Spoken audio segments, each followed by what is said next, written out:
তো গাইস আমরা দেখছি আজকে দরগাতে অনেকটাই ভিড় লেগে আছে এন্ড দেখো গাইস পাবজি লাভার কিন্তু সেখানে যাও সেখানেই পাওয়া যায় দেখেন গাইস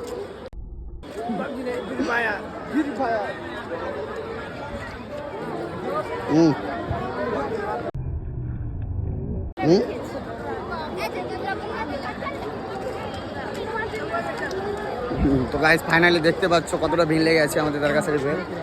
তো গাইস যেটা কিন্তু দেখতে পাচ্ছ এখানে যতটা লোক দেখতে পাচ্ছ ততটা লোকই কিন্তু আমাদের এখানকার না, সবটাই বাইরে থেকে আসা লোক। কি হয়েছে রেয়ান? তো এসে বিহার থেকে এসে এখানে এসে হাইগা উইগা কি হয়েছে রেয়ান? তো এসে বিহার থেকে এসে এখানে এসে হাইগা উইগা দিবে, ভরে দিবে সব 3টা বাজবে রাত। কেউ বিছানে হেগে দিবে ভর ভরিয়া, কি করবেন? কিছু করার না, দরকারটা বরবাদ হয়ে গেল আমাদের। গাইস কিন্তু পুলিশ এসছে গাইস দরগা শরীফে। তো দরগাতে কি দরগাতে ক্যাম্পা ছুটিয়ে দেবো, ক্যাম্পা যত খেতে পারে সব। কাটিয়ারের লোকগুলো সব এগুলো বাইরে যেগুলো ফাঁকা আমাদের জায়গা ছিল দরগা শরীফে সেগুলোতে কি কি করেছে? সব হেগে টেকে ভরে দিয়েছে, সব দরগাটাকে বরবাদ করে। সব দরগাটাকে ঘুরতে খুব ভালো লাগছে না।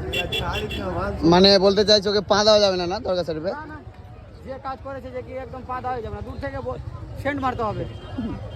ব্লিচিং পাউডার ছিটিয়েও হবে না মনে হয়।